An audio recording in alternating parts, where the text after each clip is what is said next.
In a forgotten river town in the 1880s, a recently widowed woman was about to bid on what everyone else was too terrified to touch. What started as a simple public auction took a shocking turn when she bought a broken ferry for 35 cents and discovered the living passenger who'd been hiding in its hold for 6 years. Margaret, Maggie. Kellan wasn't your typical grieving widow looking for a quiet restart.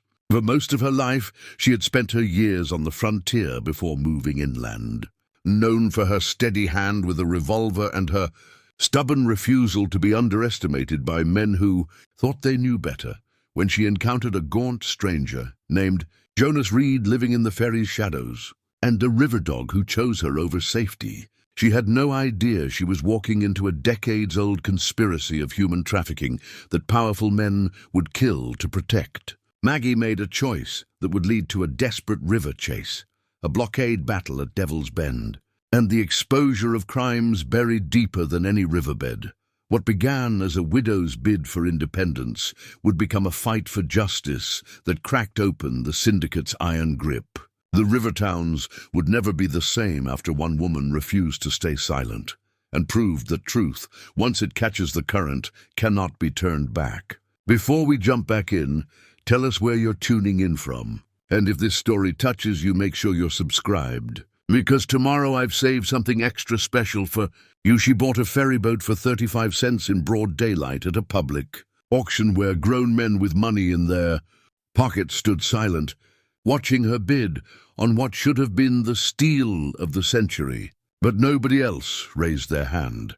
Margaret, Kellan, Maggie, to anyone who'd known her before she left, looked around the crowd gathered on the weathered dock planks, expecting someone, anyone, to challenge her bid. The auctioneer's gavel hung in the air, waiting.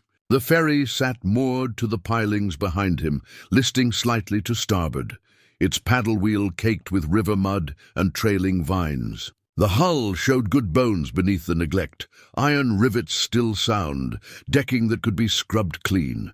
35 cents. The silence stretched longer than it should have. Going once, the auctioneer called, his voice lacking its usual showman's enthusiasm. Maggie noticed something else strange. The people weren't looking at the ferry. They were looking at her, not with envy or frustration at missing a bargain, but with something that made the heat of the afternoon suddenly feel cold. Pity, as if she'd just signed her own death warrant instead of making a smart purchase, going twice. An older woman named Etta Blaine stepped closer. Her weathered hands twisted around her shawl despite the summer warmth. She leaned in, her voice barely a whisper. "You don't want that boat, girl. Trust me on this." But before Maggie could ask why, the gavel came down with a sharp crack that seemed to echo across the water louder than it should have. Sold to the lady in the grey dress for 35 cents. The crowd began to disperse immediately, faster than normal, as if they couldn't get away quick enough. But as Maggie approached the auctioneer to complete her purchase, she caught fragments of hushed conversations drifting on the river breeze. Should have told her. Nobody set foot on that deck for 15 years. What happened to the last man who tried? The auctioneer handed her the deed and a brass key with shaking hands, avoiding eye contact. When Maggie asked about the ferry's history, the man simply shook his head and walked away without another word. That's when Maggie noticed the most unsettling detail of all. Sheriff Lucian Pike stood in the shade of the warehouse watching. He hadn't moved during the entire auction, just observed with his arms crossed and that polished smile he wore like a badge. Now he pushed off from the wall and strolled toward her, boots clicking on the sun-bleached wood. "Mrs. Kellan," he said, tipping his hat. His voice was smooth as Riverstone. "Or is it Miss, now that you're back?" "Maggie's fine. Maggie." He said it like he was tasting something sweet. "That's quite a purchase you've made. I wonder if you know what you've bought. A ferry that needs work." "Nothing I can't handle." Pike's smile widened, but his eyes stayed cold. "Of course, a capable woman like yourself. But perhaps you'd consider a counteroffer. The county has need of that vessel for public purposes. I'm authorized to pay you, say, $5 for the deed. Right now, cash in hand. $5 for a 35-cent purchase." More than a tenfold profit. No thank you, Sheriff. Something flickered behind his pleasant expression. I do hope you'll reconsider. That boat has an unfortunate history. Accidents happen on the river, especially to those who don't know its moods. He touched his hat again and walked away, but not before Maggie saw two men in expensive suits watching from beside the rope lines. They didn't look like rivermen. They looked like the kind of men who owned things and expected them to stay owned. Etta Blaine was still there, standing at the edge of the dock like a sentinel. "You'll find out soon enough," the old woman said. "That Ferry has a passenger, has had one for years, and the men who put him there don't want him reaching the other shore." "What passenger?" But Etta was already walking away, her shawl trailing behind her like a ghost's shroud. Maggie stood alone on the dock, the brass key warm in her palm. The ferry creaked against its moorings. Somewhere beneath those weathered decks, something waited. A movement caught her eye. A dog, lean and brindled with river mud, padded out from behind a stack of crates. It looked at her with intelligent brown eyes, then walked deliberately to the gangplank of the ferry and sat as if it had been waiting for exactly this moment. "Well," Maggie said to the dog, "looks like I'm not the only fool today." The dog's tail thumped once against the boards. As evening shadows stretched across the water, Maggie stepped aboard her ferry for the first time. The dog followed close at her heels, choosing her just as surely as she'd chosen this cursed boat. Behind them, the town watched in silence. The deck groaned under Maggie's boots, but it held. That was something. She'd half expected the wood to be rotten through, but whoever had sealed this ferry away had done it when the vessel still had life in her. Twilight painted the river gold and crimson. The dog, she'd decided to call him Brindle for his coat, pressed close to her leg as they moved across the main deck. Coils of rope still hung on their pegs, stiff with age but not frayed. The brass fittings were tarnished green but solid. A boarding pike stood propped in its bracket like a sentinel who'd forgotten to leave. The pilot-house door hung ajar. Inside, the wheel was locked in place with an iron pin. Charts still hung on the walls, their edges curled and spotted with mildew.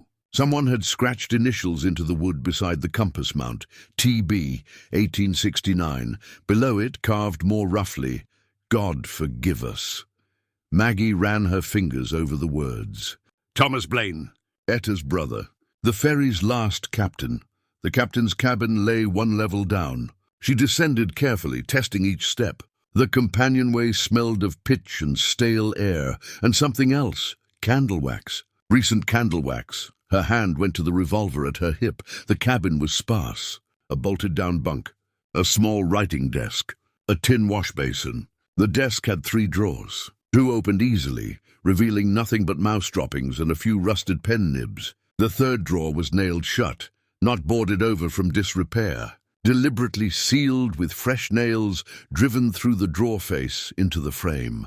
Maggie knelt and examined it more closely. Someone had wanted this drawer to stay closed, but they'd also wanted it to look like everything else, abandoned, forgotten. The nails were old style, yes, but the wood around them showed no rust staining. These nails had been driven within the last few years. A soft rattle came from inside the drawer when she touched it. Beside her, Brindle tensed. The dog stared at the doorway to the cargo hold, ears flat, lips pulling back from his teeth.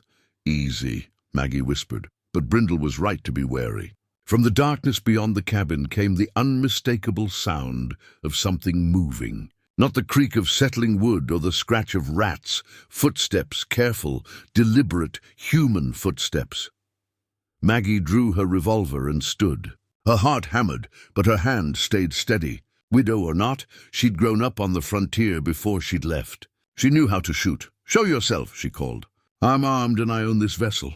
"You're trespassing." The footsteps stopped. Silence filled the space between breaths. Then a voice, hoarse from disuse. "Please, please don't shoot." A man stepped into the lantern light with his hands raised high. He was gaunt to the point of skeletal, his clothes hanging off him like sails with no wind. His beard was long and unkempt, his eyes sunken but startlingly clear. He looked like he'd been starving for months, but there was intelligence in those eyes, purpose. "My name is Jonas Reed," he said. "And if you've bought this ferry, then either you're the bravest woman I've ever heard of, or you don't know what you've purchased." Maggie kept the gun level. "You've got 30 seconds to convince me not to march you to the sheriff." Something that might have been bitter laughter escaped him. "The sheriff is the last person you want to tell about me. He's one of the reasons I'm still here." Brindle had stopped growling. The dog watched the stranger intently, but made no move to attack. That counted for something. "Dogs knew things people missed. Start talking," Maggie said. "And keep your hands where I can see them." Jonas nodded slowly. He looked exhausted, as if even this conversation was taking strength he didn't have. "I've been living on this ferry for 6 years. Hiding more accurately. There are provisions stored in the bilge, not much, but enough. Dry goods, hardtack, water from rain barrels. I've been waiting for someone to buy this boat. Someone who wasn't part of them. Part of who? The men who tried to kill me. The men who've been keeping watch to make sure nobody ever discovered what this ferry was really carrying on its final voyage." Maggie's mind raced back to the auction. The silence! The watching men. Sheriff Pike's too generous offer. The figure she'd seen in the expensive suit. What was it carrying? Jonas's eyes met hers, and she saw fear there. Old deep fear that had burned itself into permanence. "Proof," he said quietly. "Proof of crimes that powerful men would murder to keep buried. And I'm the only one left who knows where it is." He swayed on his feet, and Maggie realized he was barely standing. Whatever supplies he'd cached down here, they clearly hadn't been enough. "Not for 6 years. You need food," she said, lowering the gun slightly. "I need help," Jonas corrected. "And if you're willing to give it, you need to understand what you're risking. Those men, the ones who watched you buy this boat today, they're not going to let you keep it. Not once they realize you found me." Through the porthole, Maggie could see lights moving on the shore. Lanterns. Multiple lanterns, spreading out along the dock in a pattern that looked deliberate. "A search pattern. They're already coming," Jonas said. "They've been watching since sunset, waiting to see if you'd come aboard. Now they know." Brindle whined low in his throat. Maggie looked at the starving man, at the nailed-shut drawer, at the lights approaching across the water. She thought about her small house inland, the quiet life she could have chosen. The safety of invisibility. Then she thought about Etta Blaine's warning, about the way the entire town had looked at her with pity, about how silence had a weight to it, and that weight could crush a person if they let it. "All right," she said, sliding the revolver back into its holster. "But we do this my way. First you eat, then you tell me everything, and then we figure out how to make sure those powerful men of yours learn what it costs to think a woman can't look them in the eye." Jonas Reed smiled for the first time, and despite his ruined state, she saw the man he'd once been. "Yes, ma'am," he said. "I believe we can do exactly that." Outside, the lanterns drew closer. But inside the ferry's galley, Maggie Kellan began the work of bringing a dead boat back to life, and with it, truths that had been drowned for far too long. The galley was small, barely room for 2 people to sit without their knees touching. Maggie lit a whale oil lamp she'd brought from town, while Jonas devoured the bread and cheese she'd packed for herself. She'd expected him to bolt the food like a starving dog, but he ate slowly, deliberately, as if he'd learned the hard way what happened when you rushed sustenance after long hunger. Brindle lay across the doorway, nose pointed toward the deck on watch. "Start from the beginning," Maggie said. "Who you were before you became a ghost on this ferry." Jonas wiped his mouth with a hand that still trembled slightly. "I was a clerk. Worked the riverboats for 8 years, keeping cargo manifests, bills of lading, all the paperwork that keeps commerce moving. It's boring work, the kind nobody pays attention to, which made it perfect for noticing things that didn't add up." He reached into his shirt and pulled out a small oilskin packet, worn soft from years of handling. Inside were pages torn from ledgers, covered in neat columns of numbers and notations. "These are copies," he said. "The originals are still hidden on this ferry, in the captain's cabin, in that sealed drawer you found. But I keep these on me in case—" He didn't finish the sentence. "In case they found him, In case he had to run, Maggie studied the pages. The handwriting was precise, professional. Cargo weights, freight rates, delivery schedules. It looked like standard shipping records. I don't understand. What am I looking at? Jonas's finger traced down one column. Look at the dates. Look at the tonnage. Then look at the declared cargo type. He pointed to an entry from July 1869. This says agricultural equipment. But agricultural equipment doesn't weigh differently depending on the season. It doesn't require temperature-controlled holds. And it sure as hell doesn't scream at night. The air in the galleys seemed to grow colder. These aren't equipment manifests, Jonas continued, his voice flat with old horror. They're people. Enslaved people being trafficked north under false documentation, even after abolition. And kidnapped victims, free people who disappeared from the docks and got sold downriver again with forged papers.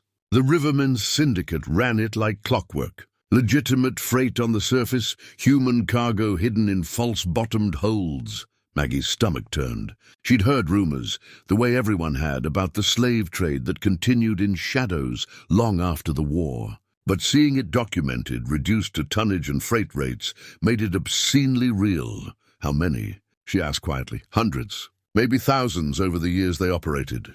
This ferry, he gestured to the walls around them, was their flagship route. Captain Thomas Blaine ran it for 3 years before he discovered what he was really transporting.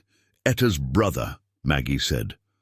Jonas nodded. He found a boy hiding in the cargo hold one night. Couldn't have been more than 12 years old, terrified, half dead from thirst. Thomas broke open a shipment crate and found 6 more people packed inside. That's when he understood. What did he do? What a decent man would do. He refused to make another run. Said he'd go to the federal marshals, expose the whole operation. Jonas's expression darkened. The syndicate couldn't allow that. Thomas Blaine disappeared 3 days later.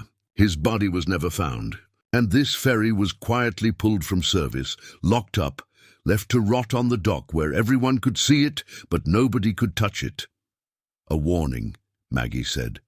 A warning and a tomb. Because Thomas wasn't the only one who knew. I was keeping the books. I'd been suspicious for months, cross-referencing shipments, noticing patterns. When Thomas vanished, I knew I was next. So I did something desperate, he laughed bitterly. I staged my own accident, fell overboard during a delivery run, let them think I drowned. Then I swam back here to the one place they'd never think to look, the boat they'd turned into a cautionary tale. Telling and preparing this story took us a lot of time. So if you are enjoying it, subscribe to our channel. It means a lot to us. Now back to the story. You've been living here for 6 years, Maggie said slowly. They've been watching it all this time. Sheriff Pike has men patrol the docks 3 times a week. Anyone who showed interest in buying the ferry got visited with offers, threats, or accidents before the deal could close. The few who insisted found themselves facing legal complications, liens, mysterious fires at their businesses. The syndicate doesn't want the ferry sold. They want it exactly where it is, visible, accessible, but too frightening for anyone to actually claim. Until today, Maggie said. Until today. Jonas looked at her with something like wonder. You're the first person in 6 years who bought it despite everything. And that terrifies them because it means their control is slipping. It means someone might actually find what's hidden on this boat. The original ledgers, not just ledgers, letters, bills of sale with signatures from respected merchants. A map showing the holding locations along the river, warehouses, isolated farmhouses, islands where they'd keep people before transport. And names, Mrs. Kellan, the names of every man in the syndicate, every politician who took bribes to look the other way, every captain who carried cargo he knew was human. Maggie sat back, trying to absorb the magnitude of it. This wasn't just historical crime. Some of these men would still be alive, still influential, still terrified of exposure. Why didn't you take the evidence and run? She asked. 6 years is a long time to stay in one place. I tried. Twice in the first year, I managed to get past the watchers and make it to shore. But they have eyes everywhere. Both times I was recognized within a day. The first time I barely escaped. The second time, he rolled up his sleeve to show an ugly scar that wrapped around his forearm. They made it clear what would happen if there was a third attempt. So you've been waiting for someone who could do what I can't, someone with the legal right to be here, to move this ferry, to take it somewhere the syndicate doesn't control.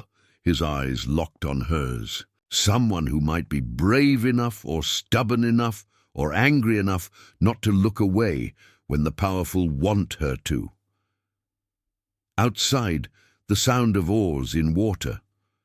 Brindle's ears pricked forward, but he didn't bark. Just watched, tense and ready. That'll be Pike, Jonas whispered, or his men. They'll want to search the boat. Make sure you haven't found anything that would worry them. You'll need to decide right now, Mrs. Kellan. Either you turn me in and walk away safe, or you lie to the sheriff's face and risk everything I've described. Maggie thought about the auction, the silence, the way an entire town had watched her buy something cursed, and no one had spoken the truth out loud. She thought about Etta Blaine's warning, given too cryptically to save her, but just clear enough to make her curious. Truth versus silence. The cost of speaking when others had chosen fear. There's a crawl space behind the boiler, Jonas said urgently. I can hide there. If you're going to help me, say nothing about what you found. Act like you're just taking inventory. If you're not, he met her eyes. I'll understand.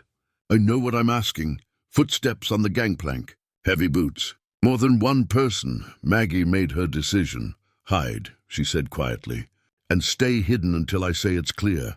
We're going to get you off this boat, and to someone who can use that evidence. But we do it smart. We do it careful. And we do it in a way that makes them wish they'd let this ferry sink with their secrets still locked inside. Jonas Reed smiled, exhaustion and hope mixing in his expression. He gripped her hand once, briefly. Thank you. Then he was gone, disappearing into the shadows of the ferry like he'd done for 6 years. Maggie picked up her lantern and headed for the deck, Brindle at her heels. She had a boat to defend, a secret to keep, and powerful men to deceive. The real voyage was just beginning. Morning brought Maggie back to town with a list of supplies and a careful smile. She'd sent Pike and his men away the night before with nothing more suspicious than a widow taking inventory of her purchase. They'd searched, of course, tramping through the cabins with their lanterns, but Jonas knew every shadow on that ferry, every hiding place carved from 6 years of survival. They'd found nothing. Now she walked through the mercantile, like any new boat owner, selecting rope and oakum, lamp oil and tinned goods. But she was also watching who looked at her too long, watching who stopped talking when she approached, learning the map of the syndicate's influence by the shape of people's fear. The chandler barely met her eyes as he wrapped her purchases. His hands shook when he made change. You settling in all right on that ferry? He asked, too casual. Well enough. Needs work, but the bones are sound. Might want to consider selling. I hear the county's still interested. I'm sure they are. She noticed a freight chit pinned to his wall calendar. The numbers written in a distinctive cipher pattern that matched the ones Jonas had shown her. The chandler caught her looking and quickly unpinned it, tucking it into his pocket. Old paperwork, he muttered.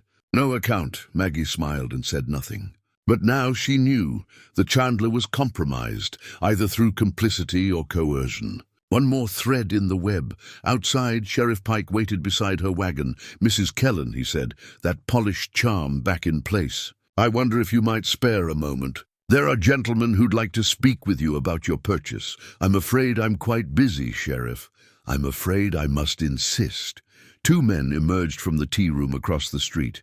Expensive suits, watch chains gleaming in the sunlight. One was portly with mutton chop whiskers, the other lean and cold-eyed. They had the look of men who'd never been told no in their lives.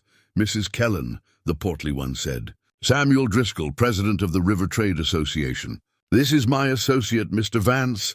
We'd be honored if you'd join us for tea. It wasn't an invitation. It was a summons wrapped in courtesy. Inside the tea room, they sat her in a corner table where no one could overhear. Driscoll ordered for everyone without asking her preference. Vance said nothing, just watched her with eyes that reminded her of a snake, deciding if something was prey. "We understand you've purchased the old Ferry," Driscoll began, stirring sugar into his tea. "A bold move for a woman alone. The river can be unforgiving. I'm aware of the risks, are you?" Vance spoke for the first time, his voice soft and deadly. "Because that particular vessel has what one might call unfinished business. Legal complications. Permit issues that could take years to resolve, or," Driscoll added smoothly, "could be resolved immediately with the right arrangement. We're prepared to offer you $50 for the deed. Right now. That's a handsome profit for a single day's ownership.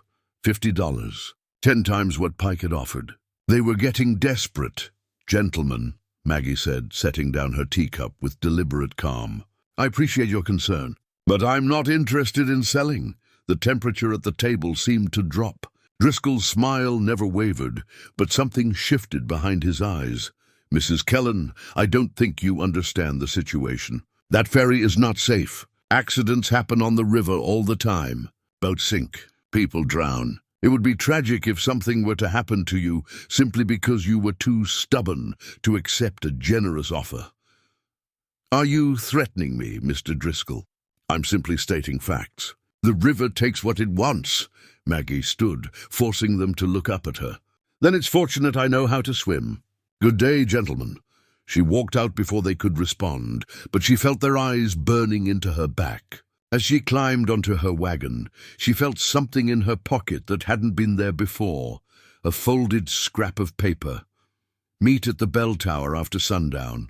Come alone." E.B. Etta, finally willing to talk. As Maggie drove away, a man on horseback passed her going the opposite direction. He tipped his hat with a smile that was too friendly, too knowing. His eyes took in everything, her supplies, her direction, the set of her shoulders. This was Caleb Crow Dawson, though she didn't know his name yet. She only knew that he watched her the way a crow watches something shiny, calculating its worth. The day felt suddenly longer than it should.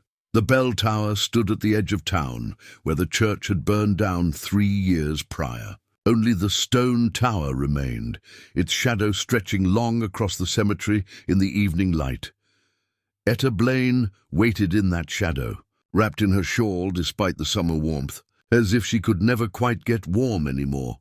"You came," she said when Maggie approached. "You knew I would. I knew you were either brave or foolish. Haven't decided which yet." Etta's eyes were red-rimmed, worn with years of unshed tears.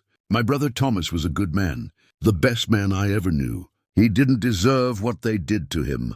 Tell me what happened." Etta's hands twisted in her shawl. "He came to me the night before he disappeared. Said he'd found something terrible on his ferry. Children, Mrs. Kellan. Children packed in crates like cargo. He was going to the federal marshals in the morning, going to expose everyone involved. But he never made it to morning. Sheriff Pike came to my door at dawn, said Thomas had fallen drunk into the river, drowned. But my brother hadn't touched liquor in 10 years. Everyone knew it, and they all pretended to believe the lie anyway." Her voice broke. "Because they were too afraid to call it what it was. Murder." She reached into her shawl and pulled out a folded page, water-stained and fragile. "I took this from Thomas's jacket pocket before they buried his clothes. It's half a cipher key, the codes they used to hide the real manifests. I've kept it for 15 years, too scared to use it, too guilty to destroy it." Maggie unfolded the page carefully. Numbers and letters arranged in columns, a mathematical key for decoding the ledgers Jonas had described. "There's a warehouse on Sandbar Row," Etta continued. "Number 6. That's where they held people before moving them onto the boats." Thomas wrote the address on the back of that page. "If you're going to do this thing, if you're really going to stand against them, you'll need to know where the bodies are buried. Literally and otherwise. Why tell me this now?" Etta's laugh was bitter. "Because I'm tired, girl. Tired of carrying secrets that rot you from the inside. Tired of watching good people stay silent while evil men prosper. Maybe you can do what I couldn't. Maybe you can make my brother's death mean something." Maggie gripped the old woman's hand. "Help me, not with words, but with action. If Jonas and I are going to move that ferry, we'll need allies. People willing to stand witness. Jonas." Etta's eyes widened. "Jonas Reed. He's alive? Living on the ferry for 6 years?" He's been waiting for someone who could help him get the evidence out. Tears spilled down Etta's weathered cheeks. Thomas liked that boy. Said he was honest in a dishonest trade. I thought they'd killed him too. They tried. But he's alive and he has proof. More than just ledgers, names, routes, everything. We just need to get him and the evidence to someone who can act on it. The federal marshal's station is 2 days downriver. But you'll never make it past Pike's men. Then we'll have to be smarter than they are. That night, back on the ferry, Maggie and Jonas worked by lamplight to align the cipher key with the hidden marks on the cargo hold's bulkhead. Jonas's hands shook as he traced the patterns he'd studied for years but never been able to fully decode. Here, he breathed. This is it. Behind a section of wall paneling, sealed with wax and hidden by shadow, was a metal locker no bigger than a bread box. Inside, letters sealed with signet rings, payoff ledgers listing amounts and names, and a hand-drawn map showing locations along the river marked with dates and numbers. Holding pens, Jonas said quietly, pointing to the map. Each mark represents a place they kept people. Some are warehouses. Some are just islands with nothing but cages. Thomas must have pieced this together over months. Maggie studied the letters. Respected names. Men who still held power in the territory. Men who would kill without hesitation to keep this buried. We leave at dawn, she said, before Pike can organize a blockade. Etta will spread word to the Pilots' Brotherhood. They're the only rivermen who might help us. And we pray we're faster than they are. Jonas looked at her with something like hope. You really think we can do this? I think we don't have a choice. And I think silence has protected these men long enough. Outside, Brindle barked once, sharp and urgent. They both froze. Through the porthole, they saw lights moving on the dock. Multiple lanterns, men gathering. They're coming, Jonas whispered. Then we leave now, Maggie said, grabbing the evidence box. Get the boiler lit. We're not waiting for dawn. Mist clung to the river like a living thing as Maggie cast off the mooring lines. The ferry's paddle wheel groaned as Jonas fed steam to the engine, ancient machinery waking from 15 years of sleep. The sound echoed across the water like a scream. Shouts erupted from the dock. Lanterns bobbed as Pike's men scrambled to respond. They're coming, Jonas called from the engine room. Maggie gripped the wheel, her hands already blistering from the rough wood. The current caught them, pulling the ferry into the main channel. For one terrible moment she thought they'd run aground on the shallows, but then the paddle wheel bit deep, and they lurched forward, picking up speed. A gunshot cracked across the water. The pilot house window shattered, glass spraying across the deck. Brindle yelped, but stayed at her feet, eyes fixed on the receding shore. Keep your heads down, Maggie shouted, spinning the wheel hard to port as another volley of shots peppered the hull. They passed Sandbar Row as the sky began to lighten. The warehouses loomed like dark teeth along the bank. Then the muzzle flashes started. More men positioned in ambush, firing from the broken windows. They knew, Jonas said, appearing at her shoulder. They knew we'd make a run for it. Then we don't give them time to aim. But even as she spoke, the ferry shuddered. Something had struck the paddle wheel. They were slowing. That's when she saw the skiff cutting across their bow, a single figure waving a white cloth. The man stood balanced in the small boat with the ease of someone who'd spent his life on the water. That's Crow Dawson, Jonas said tensely. Don't trust him. He worked for the syndicate. But Crow was shouting something, gesturing frantically toward a narrow cut between two sandbanks that Maggie couldn't see through the mist. Hidden channel, he yelled. Follow me or you'll run straight into their blockade at the bend. Maggie had seconds to decide. Trust the outlaw or stay the course into unknown danger. Hold on, she shouted, spinning the wheel.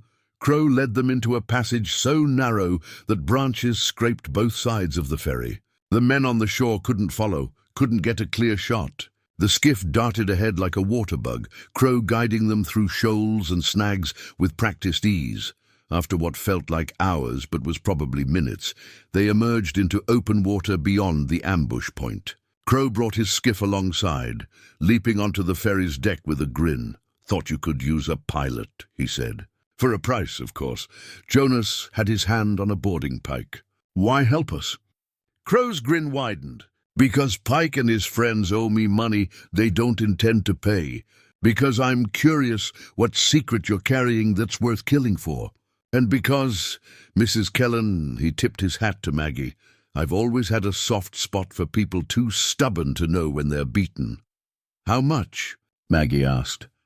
10% of whatever those documents are worth. And safe passage out of this territory when it's over. 5%. And you get passage regardless, Crow laughed.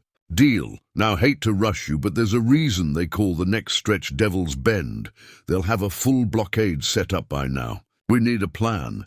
Maggie looked at Jonas, at Crow, at the river stretching ahead.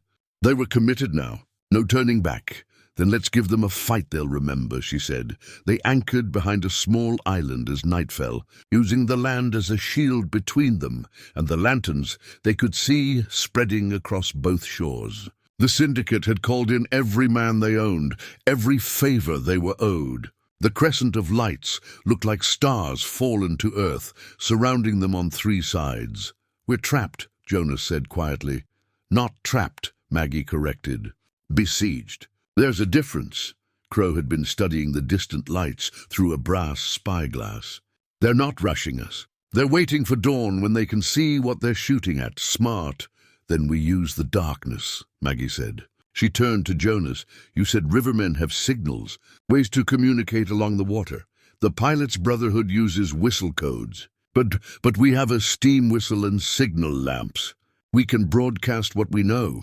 Names, dates, routes, everything. Make it public before they can silence us. Jonas's eyes widened. It would work. Every pilot on the river would hear. They'd pass it along. By morning the truth would be at a dozen docks. They'd also know exactly where we are, Crow pointed out. They already know where we are, Maggie said.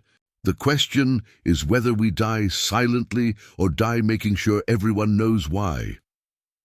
Etta had given her one more thing. A plain-spoken affidavit, names and dates written in the old woman's careful hand, ready to be copied and distributed. Now they set to work making duplicates using the ferry's old carbon paper, preparing packets to hand to any riverman who answered their call. As Maggie worked, Brindle suddenly stood, ears pricked toward the water. A small boat was approaching under oars, no lights. Crow drew his knife. Jonas grabbed the pike. But Maggie held up a hand. Wait, the boat bumped against their hull. A young man climbed aboard, breathing hard. He wore the leather vest of a deckhand. Message from Sheriff Pike, he panted. He says you have until sunup to surrender the ferry and its passenger. Otherwise, he'll burn you out. The boy hesitated. But I'm also supposed to tell you there's a bounty. $500 an amnesty for whoever delivers the boat. Some of the men are thinking on it. He left the way he'd come, disappearing into the dark. So much for loyalty, Crow muttered. But Maggie was already moving to the signal lamp. Help me with the codes, she told Jonas. We're broadcasting tonight. All of it. Through the darkness they sent their message in whistles and light. Long blasts and short. Lamp flashes that spelled out names and crimes for anyone who knew how to read them. The evidence made public, distributed through a network older than the syndicate's corruption, and slowly, impossibly, lights began to answer from upriver. The Brotherhood was coming, they heard, Jonas breathed. They're coming to witness. But Crow was watching the shore. So was Pike. Look, the sheriff's launch was cutting across the water, coming fast. They were out of time. Maggie grabbed the wheel. Jonas, get me every pound of steam you can. Crow, cut us loose. We're running the blockade at first light, and we're taking the fight straight to them. The ferry's whistle screamed into the night, defiant and loud enough to wake the dead, or at least loud enough to wake a town that had been sleeping through injustice for far too long. Dawn came pale and thin through the river mist. Maggie had been at the wheel all night, her hands cramped around the worn wood, watching the lanterns on both shores. But now she saw something else cutting through the fog. 2 pilot boats, their distinctive flags flying high, moving with the confident grace of men who knew every current and stone in this river. The Pilots' Brotherhood. They'd come. The lead boat pulled alongside, and a grizzled man with a silver beard called up to her. You the woman making all that noise last night? I am, Maggie shouted back. Margaret Kellan. I own this ferry, Captain Hayes of the Brotherhood. We heard your signal, heard the names you sent. That true, all of it? Every word. And I have documents to prove it.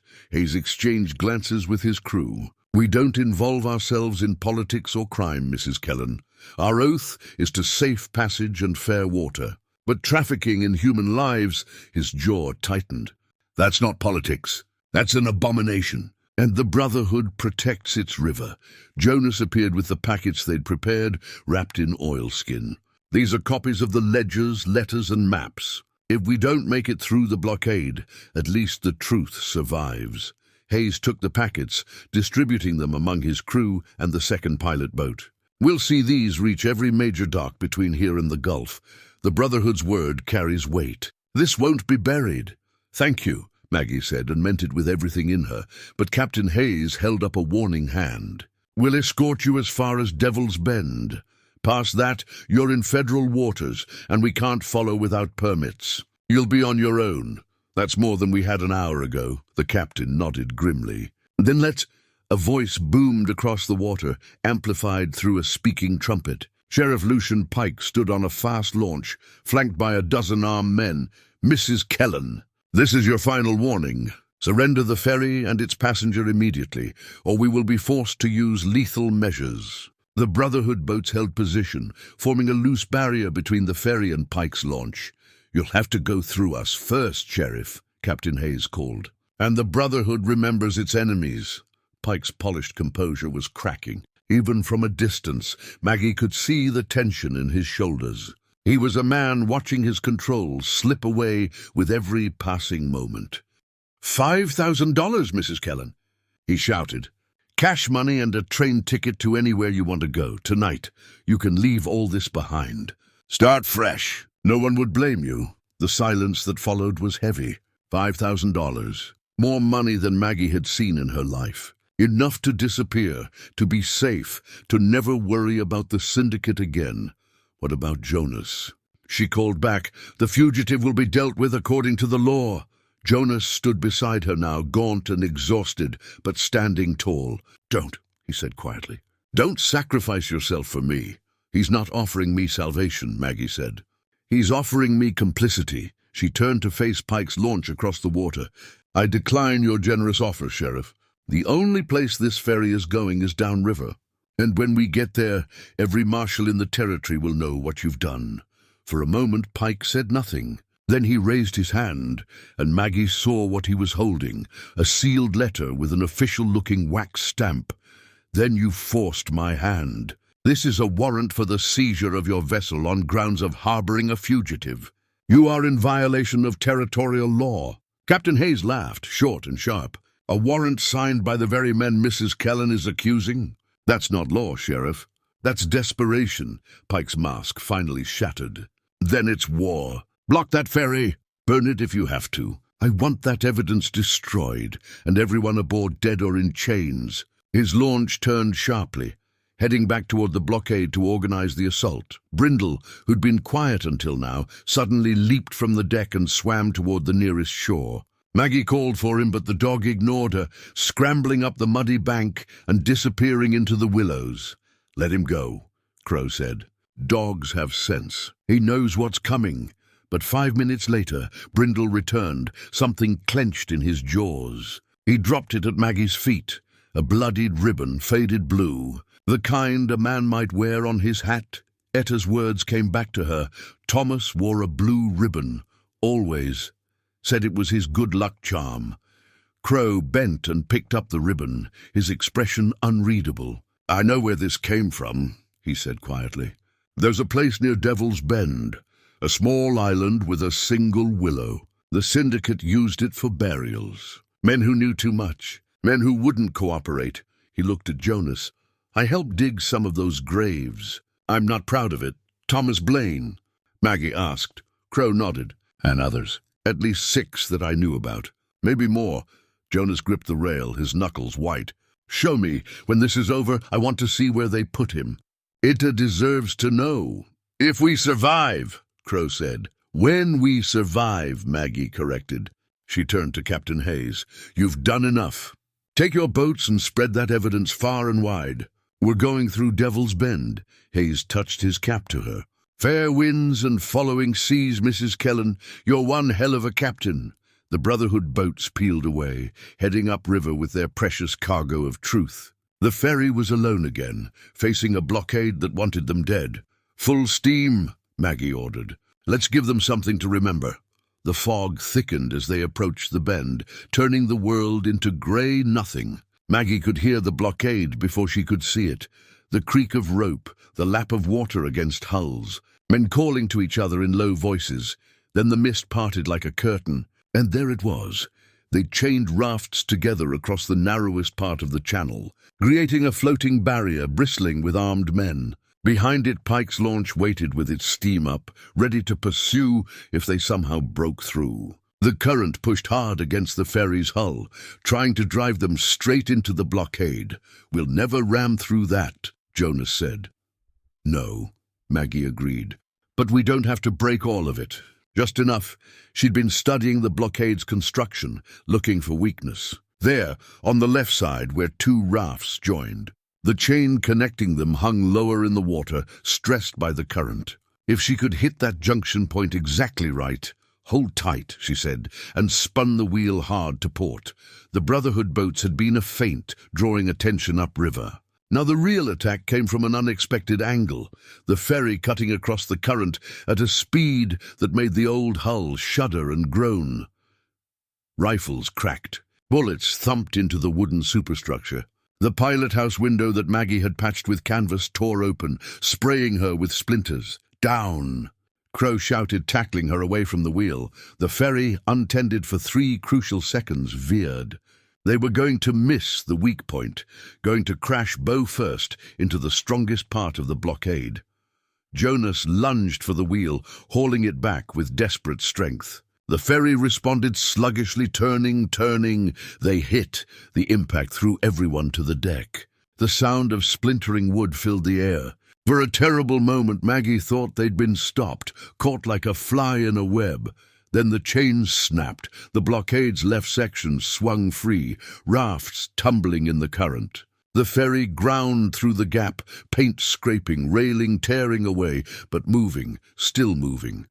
Pike's launch was there immediately, grappling hooks biting into the ferry's stern. Men swarmed up the lines like pirates, armed with clubs and knives and cold determination. Crow met them at the rail with a boarding pike, moving with the easy violence of someone who'd lived his whole life on the edge of death. He dueled Pike's enforcer, a massive man with a scarred face, trading blows while the deck pitched beneath them. Etta Blaine, who'd somehow made her way aboard during the night, appeared from below decks with a boat hook gripped in her weathered hands. She swung it like a weapon, catching one of Pike's men in the chest and sending him backwards into the water. "For Thomas!" she screamed. "For every soul you drowned!" Maggie ran back to the pilot house, but Pike was already there. His polished veneer was completely gone, replaced by raw desperation. He had a pistol in his hand. "It's over, Mrs. Kellan," he panted. "Give me the documents and I'll let you live. Those documents are already distributed. You can't stop this, then I'll settle for killing the witnesses." He raised the pistol. Brindle hit him from the side, a blur of muscle and fury. The dog's jaws clamped on Pike's wrist, and the pistol discharged into the ceiling. Pike screamed, clubbing at Brindle with his free hand. The blow connected hard, and the dog yelped, falling. Maggie grabbed the nearest thing, a heavy logbook, and swung it with all her strength into Pike's face. He staggered back, blood streaming from his nose. Jonas was there, tackling Pike to the deck. They struggled, rolling. Something fell from Pike's coat, a letter with an official seal. The wax cracked from the impact. Maggie snatched it up, breaking it open. Her eyes widened as she read. "It's orders," she breathed. "Orders from the syndicate with names and payoff amounts. And Pike, you kept the evidence of your own corruption." Pike's expression turned to horror as he realized what he'd lost. On deck, Crow had finished his opponent. Etta stood guard over 3 men who'd surrendered rather than face her fury. The boarding party was broken, and ahead, through the lifting fog, Maggie saw the most beautiful sight of her life. The federal shipyard. Blue-uniformed marshals on the dock. The law finally, honestly on their side. The Brotherhood's signal whistles echoed across the water, announcing their arrival. "It's over," Maggie said to Pike. "Your war is over." The ferry limped to the dock, battered but unbroken. As the marshals came aboard to take Pike and his men into custody, Maggie knelt beside Brindle. The dog was breathing, hurt but alive. "You brave, stupid animal," she whispered. "You saved us all." Brindle's tail thumped weakly against the deck. 3 weeks later, the river had changed, or rather people's understanding of it had changed. The evidence that Maggie, Jonas, and the Brotherhood had distributed couldn't be suppressed or denied. The newspapers ran stories. Federal prosecutors filed charges. And slowly, painfully, the truth forced its way into the light. Sheriff Lucian Pike sat in a territorial jail cell, awaiting trial on charges of conspiracy, murder, and human trafficking. The letter that had fallen from his coat during the struggle, his insurance policy turned evidence, was now the centerpiece of the prosecution's case. It named names, listed amounts, connected the syndicate's web in Pike's own careful handwriting. Warehouse number 6 on Sandbar Row had been raided. The marshals found holding pens, chains bolted to walls, records of transactions that made hardened lawmen weep. Some of the people imprisoned there were still alive, still waiting. They were freed. Others were only memories now. But those memories were finally being honored. Public notices appeared in every river town, listing names of victims and calling for anyone with information to come forward. Restitution funds were being organized. It wasn't enough. It could never be enough, but it was something. It was acknowledgement. It was justice trying to catch up with truth. Maggie stood now on a small island near Devil's Bend, where a single willow grew. Etta was beside her, both women looking at the simple markers that had been placed there. 6 graves. 6 men who'd known too much. The Brotherhood had come to pay their respects, their boats forming a circle around the island. At Captain Hayes's signal, every boat's bell began to toll, the sound echoing across the water in the old river tradition, remembering the lost, honoring the dead. Thomas loved this river, Etta said quietly. Even knowing what it hid, he loved it. He would have wanted to rest here. Maggie squeezed the old woman's hand. They stood in silence as the bells tolled, as the river carried the sound downstream like a prayer. Jonas had chosen to stay. The federal prosecutors had offered him witness protection, a new name in a distant territory where the syndicate's reach couldn't find him. But he'd declined. Instead, he stood now in the ferry's captain cabin, the same cabin where he'd hidden for 6 years, working openly at the desk with the morning light streaming through clean windows. He was keeping books again, legitimate books, cargo manifests for the ferry that Maggie now ran as an honest crossing service. Every entry accurate, every transaction recorded, every person accounted for. "It feels strange," he admitted when Maggie checked on him. "Being visible, using my real name." "You earned it," she said. "You kept the truth alive when everyone else wanted it dead." "We kept it alive," he corrected. "I couldn't have done it without you." Maggie accepted that with a nod. She'd learned something in these weeks, that courage wasn't the absence of fear. It was choosing to act despite fear, because silence had a cost too terrible to pay. The ferry itself had been repaired, the bullet holes patched, the damaged rail replaced. But Maggie had left one thing as it was, a bloodstain on the pilot-house deck where Brindle had fallen defending her. The dog had survived, though he'd lost part of his ear and walked with a slight limp now. He lay at the bow of the ferry on a patch of deck where the sun hit warmest. Someone, Maggie suspected Crow, had left a small brass marker there. Here stood Brindle, who knew which fight to choose. Caleb Crow Dawson had disappeared the day after they reached the federal shipyard. He'd taken his 5% share without fanfare, shaken Maggie's hand once, and vanished into the territories like smoke. But before he left, he'd done one thing. He'd placed a river pilot's token, a small carved stone used to mark safe passage, beside Brindle's sleeping form. A rogue's way of saying goodbye. A mercenary's admission that some things mattered more than profit. Maggie thought about him sometimes, wondered if he'd find something worth fighting for besides money. She hoped so. The river had enough ghosts already. The ferry ran regular service now. Passengers came aboard without fear, and Maggie piloted them safely across currents that had once hidden terrible secrets. She'd become, in the end, exactly what she'd set out to be, a woman surviving on her own terms. But more than that, she'd become a witness, a keeper of truth, a reminder that silence could be broken, that power could be challenged, that one person's refusal to look away could change everything. Jonas came up from the engine room one afternoon, wiping oil from his hands. "We have a passenger," he said. "Says she wants passage down river." Etta Blaine stood on the dock, a travelling bag in her hand and a hint of a smile on her weathered face. "Thought I'd take a trip," she said when Maggie went to greet her. "See what my brother loved about these waters. See what he died protecting. Welcome aboard, Etta." As the ferry pushed off, Brindle barked once from the bow, not a warning but a greeting.